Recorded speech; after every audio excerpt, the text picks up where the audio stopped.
Well, May is Women's Health Month, meaning it's a good time to focus on the importance of prioritizing your health. From routine checkups to preventative screenings, doctors say taking a proactive approach can make a big difference in long-term well-being. And joining us now is Dr. Parin Patel, an OBGYN with Riverside Health, to talk more about how women can stay on top of their health. Good morning, Dr. Patel. Thanks so much for joining us. Good morning. Thank you for having me. So I think a lot of people, if they are not feeling sick, they may not go to the doctor. What's the importance of being proactive about health, even if you feel like you're fine? Yeah, that's a great question. So often there are things we do in routine screening to look for conditions before they cause a problem. So the most common conditions we screen for would be high blood pressure, diabetes, and high cholesterol. And a lot of patients who have these conditions initially feel nothing or feel completely fine. Similarly, there are certain cancers we like to screen for before they become symptomatic, the most common ones being breast cancer, colon cancer, and cervical cancer. So all good screenings to check for there. Can you talk about the role early maternal health plays in long-term outcomes for both moms and babies? Yes, maternal health is so important, and we are learning more and more about health conditions that impact women during their pregnancy and how those can actually play a role down the line for overall women's health and even the health of the child. So there are certain conditions that if mom has while she's pregnant, for example, say gestational diabetes, which is when women have diabetes while they're pregnant, but not necessarily outside of pregnancy, that is something that can actually increase their risk of diabetes as they get older, more than someone who didn't have gestational diabetes. Similarly, there are certain conditions during pregnancy, for example, amounts of weight gain or preeclampsia that can impact the child either right at the time of birth or later on in life as well. Good reminders there. And how often do you recommend women see their OBGYN? Does that change with their health? Does that change with age? What do you recommend? I typically have patients come see me about once a year, and that's in the setting of them feeling completely fine. So this is when we would do all the routine screening, and I like to ask all sorts of questions from, do you have chest pain?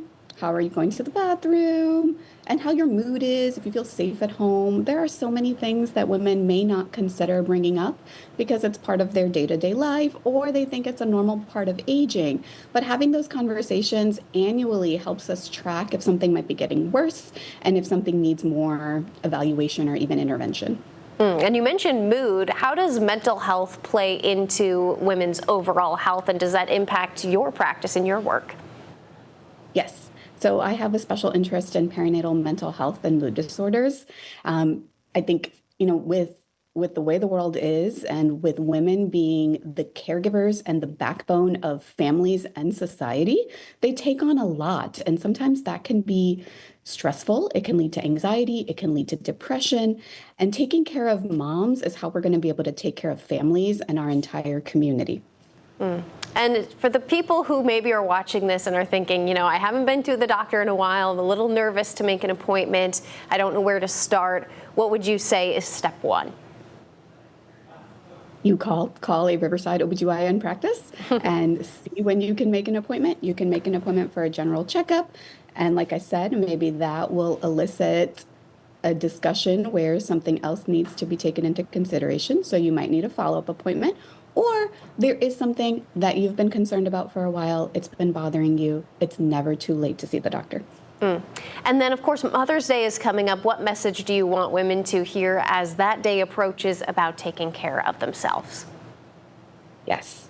So it's so easy to always think, okay, I have to take care of the kids. I have to take care of work. I have to take care of my partner, my parents, and then everything else comes first. And we end up being on the back burner. But the reality is you can't pour from an empty cup. And if mom isn't well, then mom can't take care of all of the other things that she has to take care of.